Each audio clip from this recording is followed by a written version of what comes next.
100% fee రాయితీతో AI నేర్చుకోవాలనుకుంటున్నారా? Attend quality thought జెన్ AI test 2025. కానీ మా వరకు ప్రేక్షకుల వరకు ఎలా ఉంటుందంటే, అమెరికాలో అందరికీ తెలిసిన విషయం ఒకటి, నేను కూడా అక్కడ కొంతకాలం ఉండొచ్చాను కాబట్టి అయినో, ఎంత సెటిల్డ్గా వెల్ ఆఫ్గా ఉన్నా మన గిన్నెలు మనమే కడుక్కోవాలి. కరెక్టా కాదా? అంతే కదా, అది అందరికీ తెలిసిందే. నా కొత్త ఏం లేదు. యాక్చువల్లీ యు నో వాట్ స్వప్న, మేము దిగాను ఫ్లైట్, దాని కస్టమ్స్ దగ్గర నించున్నాను. అండ్ దెన్ వాళ్ళు ఫింగర్ ప్రింటింగ్కి పెట్టమంటే ఫింగర్ ప్రింటింగ్కి పెడుతున్నాను, అదేమో డ్రైగా ఉంది నా హ్యాండ్స్. సో ఫింగర్ ప్రింటింగ్ సరిగా క్యాప్చర్ చేయట్లేదు. అది ఇదంతా 2006లో, ఇది ఇప్పుడు జస్ట్ నేను 2 weeks బ్యాక్ వచ్చాను కదా అప్పుడు. దెన్ అతను అన్నాడు, ఓ మీది డ్రైగా ఉన్నాయి, శానిటైజర్ వేసుకోండి అన్నాడు. వేసుకుని మళ్ళీ పెడితే చాలాసేపు అలా కుస్తీ పడిన తర్వాత ఫైనల్లీ 15 minutes తర్వాత అది అయిన తర్వాత అతను, ఎందుకు మీ హ్యాండ్స్ అంత డ్రైగా ఉన్నాయి అన్న. ఏమో అండి డ్రైగా ఉంటాయి నా హ్యాండ్స్ అంటే. ఏంటి అక్కడ గిన్నెలు బాగా తోముతారా మీరు నడుపుతారా? How do you know? కానీ గ్లౌజ్ వేసుకుని తోముతాను, అది వేరే విషయం. ఎంత కేర్ తీసుకున్నా అంటే ఇట్స్ సో అంత మరి కూర్చొని ఉండలేం కదా ఇంటి పని అన్నప్పుడు. You have to obviously, and మన ఇల్లు అన్నప్పుడు ఉంటుంది. బట్ అంటే I'm just thinking about, because dance ముద్రలు పెట్టి మంచి హీరోయిన్గా నెయిల్ పాలిష్ వేయి, ఇంకా పెడిక్యూర్ చేయి, ఆ ప్లేస్ నుంచి మనం ఎంత ఇష్టపడి వెళ్ళినా you went to a place of a lot of work, physical work.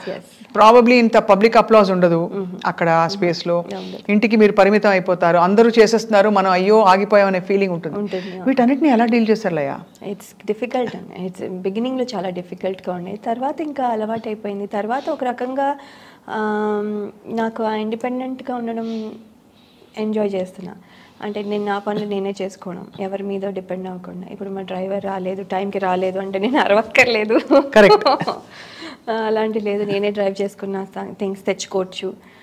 ఇలాంటివన్నీ అంటే this is just an example. కానీ అలాంటి ఇండిపెండెంట్గా ఉండే ఇది కూడా చాలా నచ్చింది నాకు. తెలుగు వారందరూ ఖుషి అయిపోతారు, మిమ్మల్ని చూసి సంతోషపడిపోతుంటారా?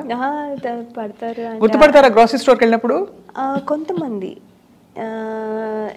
ఎక్కువ మంది గుర్తుపట్టరు. పెద్ద అంటే చూస్తారు అంటే ఎక్స్పెక్ట్ చేయరు అనుకుంటాను. పెద్ద ఎవరో ఇండియన్స్ అని అనుకునే లోపల వెళ్ళిపోతాము. సో పెద్ద గుర్తుపట్టరు. కానీ ఫంక్షన్లకి అన్నీ వెళ్తే, మన లోకల్ ఈవెంట్స్కి అన్నీ వెళ్తే అవును, అప్పుడు గుర్తుపడతారు. ఏమంటారు గుర్తుపట్టి? లాయ గారు మీరా, ఎంత మారిపోయారు, ఇది అది ఏదో అంటారు. అలా ఎలా మారిపోయారని? మారిపోయానంటే మరి ఏమో నాకు ఇది డౌట్ యాక్చువల్లీ. మారిపోయానంటే ఏంటని నాతో చెప్తారు చాలాసార్లు. మీకేం అనిపించట్లేదా? మీరు ఇంచుమించు అలాగే ఉన్నారు నాకైతే. కొంచెం అంటే అదే కొంచెం దగ్గు ఉందని కొంచెం సోబర్గా సాఫ్ట్గా ఉన్నారు తప్ప, లేకపోతే అప్పుడు కూడా అలాగే ఉన్నారు. అదే బట్ టీవీ 9లో ఉన్నప్పుడు నేను చూశాను కదా, అది కొంచెం ఆనెస్ట్గా చెప్పాలంటే, అబద్ధాలు చెప్పను, అదో కెమెరా ఉంది కాబట్టి, కొంచెం కళ్ళలో దిగులు కనిపిస్తుంది. ఇద్దరు మీ వారినైనా మిస్ అవుతున్నారు, పిల్లలనైనా, లేదా అమ్మ వాళ్ళని మిస్ అయిన దిగులు అంతా ఇప్పుడు బయటకు వస్తుంది. కానీ అదేం కాదు, I think I'm little sick, అంతకంటే ఏం లేదు, తప్ప ఇంకేం లేదు. But otherwise I mean Laya సిటీకి వచ్చారనగానే ఎవ్రీబడి వాజ్ వెరీ హ్యాపీ. అది సో అలా కొనసాగిస్తూ life is going on. Number IT ఇంజనీర్గా బోర్ కదా పని? అంటే రోజు చేసేదే చేయాలంటే బోరే. బికాజ్ మీరేంటి డెవలపింగ్లో ఉన్నారా? డెవలపింగ్లో లేదు, అంటే application maintenance to whole thing. But you studied all of that ఇక్కడ, అక్కడ చదివారా? ఇక్కడ ఎంసీఏ చేశాను. అంటే ఇంజనీరింగ్ డిస్కంటిన్యూ చేసి, బికాజ్ అటెండెన్స్ ఇవ్వలే. సో దెన్ ఇగ్నోలో బీసీఏ చేసా, తర్వాత ఎంసీఏ చేసా. నా ఎంసీఏ కూడా 2006లోనే అయింది. నా పెళ్ళి ముందు జస్ట్ 2-3 weeks ముందే నా ఫైనల్ ఎగ్జామ్ అయింది ఎంసీఏ కూడా. బట్ ఎంసీఏతో మంచి అయితే ప్లేస్మెంట్ అయితే వచ్చింది. అంటే ఇట్ టుక్ టైం, ఎందుకంటే గ్యాప్ తీసేసుకున్నాను. వెంటనే జాబ్లో జాయిన్ అయిపోతే బెటర్, కాకపోతే నేను కొంచెం గ్యాప్ తీసుకుని 2 kids పుట్టిన తర్వాత జాయిన్ అయ్యాను. సో వాళ్ళు అడుగుంటారు, what were you doing before? I was an actress, I used to have so many fans అని చెప్పారా ఇంటర్వ్యూలో? ఎప్పుడు చెప్పలేదు, కానీ ఈ కొత్త జాబ్లో, కొత్త కంపెనీలో, జోబీ ఏవియేషన్లో పనిచేస్తాను నేను. అక్కడ వాళ్ళు ఇంట్రెస్టింగ్ ఫ్యాక్ట్స్ అబౌట్ యూ చెప్పండి అని ఒకటి ఇస్తే అప్పుడు I'm award winning actress in India and have worked in many Tollywood movies అని రాశాను అనమాట. అదేమో వాళ్ళు హైలైట్ చేసి పిన్ పెట్టి అందరికీ అంటే బ్రాడ్కాస్ట్ చేశారనమాట హోల్ కంపెనీకి. సో అందరూ వాళ్ళెవరో హాఫ్ కాదు అసలు, వాళ్ళెవరో మన టీం మెంబర్స్ తప్ప నాకు మిగతా వాళ్ళు ఎవరు తెలియదు కదా. వాళ్ళందరూ కూడా జనరల్గా అందరూ వచ్చి congratulations now you're working with an actress, we have an actress in our company అనుకుంటూ వాళ్ళు they send messages and all. So బాగుంటుంది, దే ఆర్ ఆల్ కూల్.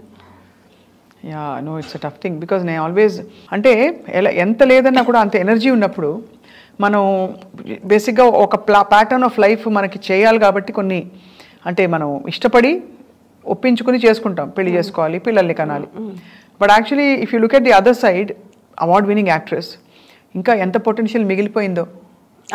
ఈ ఇయర్స్ని నేను ఇక్కడ పెట్టాను, ఇక్కడ తక్కువని కాదు, but I'm saying just a matter of choice and priority. ఆ క్వశ్చన్ ప్రతి వాళ్ళకే వస్తుంది, మీ ప్లేస్లో ఉన్న వాళ్ళకి, నేను మీ ప్లేస్లో ఉన్న అలాగే వచ్చేది. సో ఎప్పుడైనా ఆలోచిస్తుంటారా డీప్గా అది? అంటే ఎక్కువ ఆలోచించలేదు, అంటే అప్పుడప్పుడు వస్తుంది. అంటే మనం ఉండుంటే ఫిల్మ్ ఫీల్డ్లో ఉండుంటే ఆ సినిమా చేసి ఉండేవాళ్ళమేమో. సినిమాలో మిస్ అవ్వమని కాదు, sorry I cut your flow, చెప్పండి. నో అది మిస్ అవుతామని కాదు, అంటే ఉంటే చాయిస్లో నేను కూడా ఉంటానేమో ఈ క్యారెక్టర్కి అని అనిపించేది. అలా ఉండుంటే ఈ సినిమాకి ఆఫర్ వచ్చి ఉంటే నేను చేసి ఉండదేమో, అంటే ఆ ఛాన్సెస్ ఉన్నాయి కదా, నేను లేకపోతే ఛాన్సెస్ లేవు. సో అలా అనిపించేది అంతే. బట్ ఏం లేదు, ఎవరు చేసినా I'm still happy, I enjoy the movie అన్నీ ఉంది. కానీ మనకి అప్పుడప్పుడు అనిపిస్తుంది ఇది నేను చేస్తుంటే బాగుండేదేమో అని. మనం లేం కదా, ఏం చేస్తాము, మరి ఏం చేయలేము కదా అనుకునేది మళ్ళీ. సో పెళ్ళికి ముందు మీ వారు ఎవరైనా చెప్పారా, యువర్ బిజీ యాక్టర్ కదా, మరి ఇది వదులుకొని వస్తున్నావు, నువ్వు యాక్ట్ చేయకూడదు, లేదు కొన్నేళ్ళాక చేయొచ్చు, ఇలా ఏమైనా మాట్లాడుకున్నారా? లేదు అదేం చెప్పలేదు. యాక్చువల్లీ మానేమని అయితే ఏమి చెప్పలేదు ఎప్పుడు, ఇది చేయకూడదు అదేం చేయొచ్చు అని. We will discuss as it comes, అంతే ఎవ్రీ టైమ్. ఈవెన్ నౌ, ఇప్పుడు రేపు ఫ్యూచర్లో ఏమైపోతుందో ఎవరు చెప్పలేరు, నాకు కూడా తెలీదు. సో ఏమవుతుందంటే ఒక ఆపర్చునిటీ వచ్చే దాన్ని బట్టి దానికి లాజిస్టిక్స్గా ఏమున్నాయి, మా సిచ్యువేషన్స్ అప్పుడు ఎలా ఉన్నాయి, మా రెస్పాన్సిబిలిటీస్ ఏంటి. ఇప్పుడు మా అమ్మాయి 10th వెళ్ళి తర్వాత high school, she's in high school now. So ఏంటి ప్రయారిటీస్ ఏంటి అలా క్యాలిక్యులేట్ చేసుకుని చేయగలను. కానీ ముందే ఒక క్యాలిక్యులేటెడ్గా ఒక ప్లానింగ్ పెట్టుకుని పలానా టైం నుంచి ఈ టైం వరకు ఓకే, ఈ టైం నుంచి ఈ టైం వరకు నాట్ ఓకే అని చెప్పే ఇది ర్యాండమ్గా మారిపోతుంది. So that's all that is. అందుకని అలా ఏం అనుకోలేదు, ఇది చేయకూడదు చెయ్యాలి అలా ఏం అనుకోలేదు. బట్ ఏమైపోయిందంటే హీరోయిన్గా చేయలేం కదా, చెయ్యొచ్చు కానీ చెయ్యొచ్చు, అది నా feeling. But I don't know directors వాళ్ళందరూ అలాగే ఫీల్ అవుతారో లేదో తెలియదు మనకి. సో ఏదైనా కానీ ఆర్టిస్ట్కి you are now ready to act. Well I want to, మంచి రోల్ వస్తే డెఫినెట్లీ చేయాలి. యా మంచి రోల్ వస్తే చేస్తాను. అంటే I will still stay in the US. వచ్చినప్పుడు వెళ్దాం, అది దాన్ని బట్టి మల్టిపుల్ ప్రాజెక్ట్స్ ఉంటే ఒకవేళ and how do I divide my time, అలాంటివన్నీ యాజ్ ఇట్ కమ్స్. కాజోల్ మొన్న దాకా ఇప్పుడు కూడా యాక్ట్ చేస్తున్నారు. అవును, గ్రోన్ అప్ కిడ్స్ తోటి అండ్ ఆల్ ప్రామినెంట్ రోల్స్. మరి లయ ఎందుకు చేయకూడదు? అవునవును, నేను కూడా చేయొచ్చండి. బికాజ్ ఆ ఫుల్ఫిల్మెంట్, ఆ స్పేస్ వేరు కదా లయ. మాధురి దీక్షిత్ గారు చూడండి, I really look up to her. నేను ఏమి చూసినా అంటే ఐమ్ టాకింగ్ అబౌట్ తెలియకుండా ఆవిడ ఎవ్రీబడి కీప్ సేయింగ్ ఏంటి ఆవిడ డాక్టర్ని పెళ్లి చేసుకున్నారు, మీరు కూడా డాక్టర్ పెళ్లి చేసుకున్నారా, ఆవిడ వచ్చేసారు ఇండియాకి మీరు వచ్చేస్తారా, ఇలా అంటే మరీ అలా అంత ఫాలో అవ్వం. కానీ బట్ జస్ట్ చెప్తున్నా, it happening like that coincidentally అలాగా అలా అవుతోంది అంతే తప్ప బట్ అవ్వట్లేదు. బట్ ఆవిడ చేసే roles even after having kids, and ఆవిడ మీకంటే బాగా పెద్దది కూడా, పెద్ద ఆవిడ కానీ చాలా beautiful actress. Of course she keeps glamour. అలా ఉంది glamour. Finally what I realise now, ఇప్పుడు ఏంటంటే it's not how much you age. ఇండియాలో కూడా లాట్ ఆఫ్ కొంచెం యాక్టర్స్ పిల్లలు పుట్టాక they are carrying themselves with so much grace. ఇంకా రాను రాను ఇంకా అందంగా తయారవుతున్నారు, చాలా మంది చూస్తున్నాం మనం. ఫిట్ గా అవుతున్నారు, మొహం కూడా క్యూట్ గా వాళ్ళు దే ఆర్ ప్రెజెంటింగ్ దెమ్సెల్స్. కాబట్టి యా, సో అండ్ మీరు కూడా లైక్ ఐ సెడ్ పెద్దగా మారలేదు. ఇప్పుడు మీ అమ్మాయి వచ్చి మిమ్మల్ని అక్క అని పిలవచ్చు, కొన్ని రోజులు అయ్యాక మీరే అతన్ని అక్క అని పిలవాలి. అంటే పిల్లలు అంత పెద్దవాళ్ళు అయిపోతున్నారని చెప్తున్నాను. అది యా. సో మీ వారి గురించి కొంచెం చెప్పరా, మాకు ఎప్పుడు కలవలేదు కాబట్టి. ఆయన డాక్టర్ అండి, రేడియేషన్ ఆంకాలజిస్ట్. అండ్ ఆయన ఏంటంటే ఇక్కడ హైదరాబాద్లో పుట్టారు, కానీ 3 years బేబీగా ఉన్నప్పుడు యుఎస్ వెళ్ళిపోయారు. సో యుఎస్లోనే పెరిగినట్టు ఇంకా ఫుల్గా. Completely American. Completely American, but very very Indian కూడాను. He is like more than me. వాళ్ళ అన్ని పద్ధతులు ఫాలో అవుతారు, అన్నీ చేస్తారు, క్వశ్చన్స్ అడగరు ఎందుకు చేయాలి వాట్. జనరలీ మనం యుఎస్ కిడ్స్ కానీ యుఎస్లో పెరిగిన పిల్లలు మనం చూస్తే why should I do this, what is this, ఇదేంటి అదేంటి అనే క్వశ్చనింగ్ ఉంటుంది. వై అనే క్వశ్చన్ డెఫినెట్గా అడుగుతారు. And they will ask for answers. ఈయన అలా ఏం క్వశ్చన్ చేస్తారు, అన్నీ చేస్తారు. నేను చేస్తే ఎంత ఇష్టమో, నేను చేస్తే ఇంకా ఇవన్నీ తెచ్చేసేసి, మామిడాకులు కావాలి కదా எனக்கு తెలుసు, ఫస్ట్ తెచ్చేస్తారు. బికాస్ బ్యాక్ యార్డ్లోనే మామిడి చెట్టు ఉంది. సో తెచ్చేసేసి దీన్ని ఏంటి వాష్ చేయాలా అన్నీ ఇంకా. అంటే నవ్ వి డన్ ఎన్నిసార్లు చేసాం కాబట్టి ఇప్పుడు now he knows what are the list. Okay, flowers కావాలా, ఫ్రూట్స్ ఏంటి అవేనా, మళ్ళీ లాస్ట్ టైం తెచ్చినవేనా, మళ్ళీ వేరేవా అన్నీ అడుగుతారు. సో హీ నోస్ కొబ్బరికాయలు 2 4 ఏంటి అని.